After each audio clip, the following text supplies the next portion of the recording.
नमाज जनाजा का तरीका बहुत ही आसान है। बाज़ औक़ात ना सीखने की वजह से या ना समझने की वजह से लोग कंफ्यूज रहते हैं और जनाजे के दौरान भी बस औक़ात साथ वाले को देखते रहते हैं कि उसने हाथ उठाए नहीं उठाए, तकबीरात कहीं नहीं की।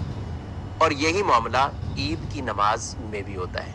बहरहाल जनाजे का तरीका मैं अर्ज करता हूँ। जनाजे में दो चीज़ें बेसिक हैं, यानी जिसे फ़र्ज कहा जाता है, जनाजे के रुकन। पहली चीज़ क़ियाम, खड़ा होना, और दूसरी चीज़ 4 मरतबा तकबीर, अल्लाहु अकबर अल्लाहु अकबर अल्लाहु अकबर अल्लाहु अकबर। ये 2 चीज़ें फ़र्ज हैं और 3 चीज़ें सुन्नत मुअक्कदा है। यानी जब पहली तकबीर होती है तो उसके बाद सना पढ़ते हैं, दूसरी तकबीर तो दुरूद पाक पढ़ते हैं, तीसरी तकबीर तो दुआए मैयत के लिए दुआ, अल्लाहुम्मा अग़फ़िर लि हय्यिना व मय्यितिना व शाहिदिना व गायबिना। और अगर नाबालिग बच्चे का है तो उसकी दुआ, अगर नाबालिग बच्ची है तो उसकी जो दुआ अलग से बयान की गई। तो बेसिक जो जनाजे के अंदर चीज़ें हैं, एक क़ियाम, खड़ा होना, और 4 मरतबा तकबीर कहना। लोग समझ रहे शायद इमाम ही तकबीर कहता है और मुक्तदी सना पढ़ते हैं, दुरूद पढ़ते हैं, दुआ पढ़ते हैं, तकबीर नहीं कहते। तो अगर मुक्तदी तकबीर नहीं कहेगा तो उसकी नमाज नहीं होगी, क्योंकि नमाज जनाजा के फराइज ही ये 2 चीज़ें, क़ियाम और तकबीरात। तो लिहाजा जब भी आप नमाज जनाजा अदा करें तो जैसे इमाम अल्लाहु अकबर कहते हैं तो आप भी पीछे अल्लाहु अकबर कहें। अब इसकी नीयत हम समात करते हैं।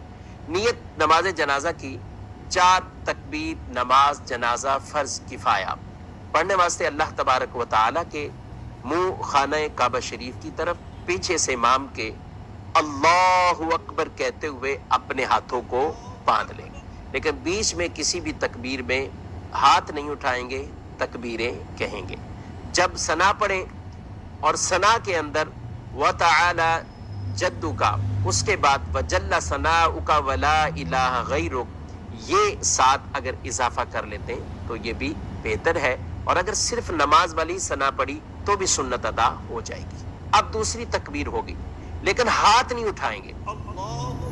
अब दूसरी तकबीर हो गई, अब दुरूद पाक, दुरूद इब्राहिमी पढ़िए। फिर तीसरी तकबीर होगी, अब आपने दुआए मैयत, अल्लाहुम्मा अग़फ़िर लि हय्यिना व मय्यितिना, ये वाली दुआ अगर किसी बड़े बालिग मर्द या औरत की नमाज जनाजा है।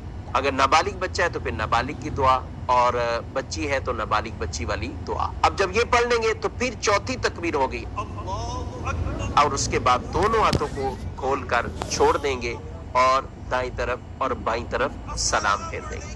बहुत से लोग हाथ जब चौथी तकबीर होती है तो एक तरफ सलाम फेरते हैं, अस्सलामु अलैकुम व रहमतुल्लाह, एक हाथ खोलते हैं, फिर दूसरी तरफ अस्सलामु अलैकुम व रहमतुल्लाह, फिर दूसरा हाथ खोलते हैं।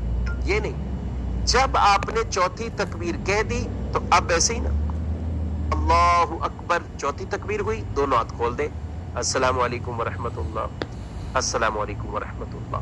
अगर आपने अच्छे अंदाज से ये तरीका सीख लिया, समझ लिया, तो मैं नहीं समझता कि फिर आप कभी नमाज जनाजा में कभी आप कंफ्यूज हो और आपको परेशानी लायक हो। या ये बात भी अर्ज करता चलूं, अगर किसी भाई को दुआए मैयत याद ना हो, दुआए जनाजा याद ना हो, याद करनी चाहिए। कोशिश करें जो दुआ जिस वक्त पढ़नी है वही पढ़ें।